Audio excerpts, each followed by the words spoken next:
Today, we finally come to an end on our Pursuit series.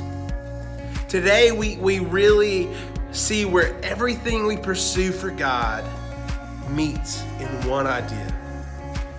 And that idea is salvation. We pursue God to be saved because we are people who need a Savior. And see, we need it because we are always caught in this cycle of sin.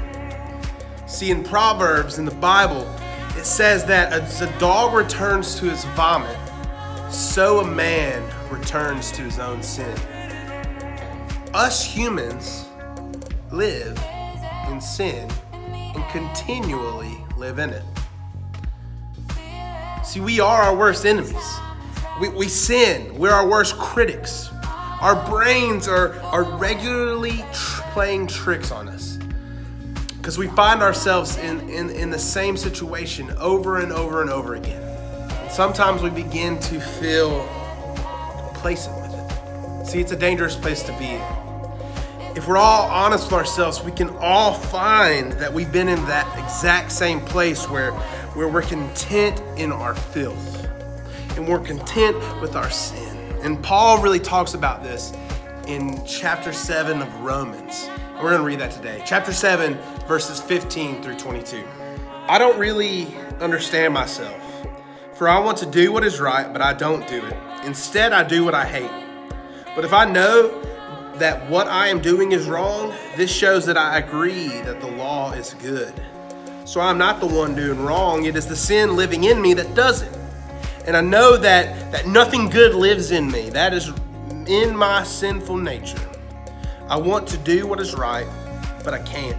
I want to do what is good, but I don't. I don't want to do what is wrong, but I do it anyway.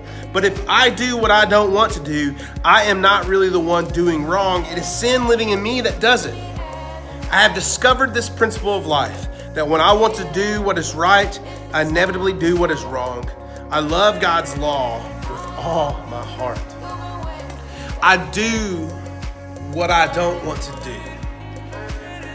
But praise to God, because Jesus has done the things that we can't do. See, Christ has set us free of the slavery of sin.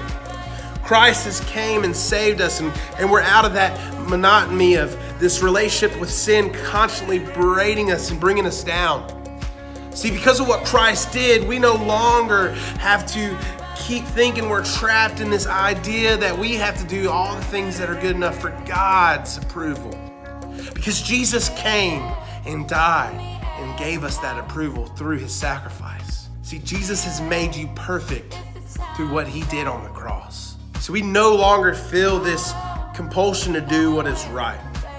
See, rather what is right is in response of God's love, this great love that he showed us in the sacrifice. And we can respond to him by following his commands.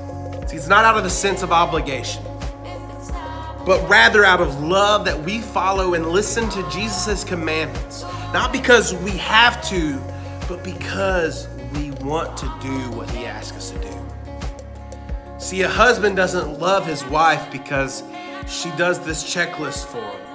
And a wife doesn't love her husband because he's able to accomplish all the tasks that the wife completely comes up with for him.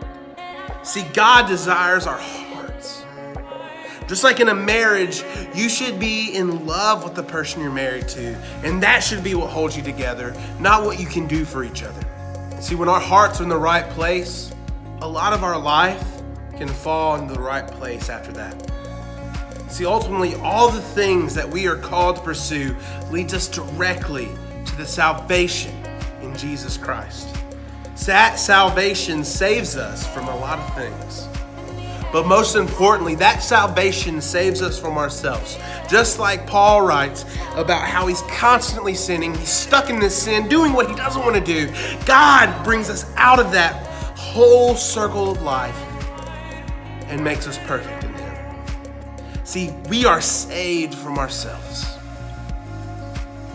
And we are told to pursue this salvation from ourselves and live a life that is in the way that Jesus designed us to live. And we do this because because we want to, not because we have to.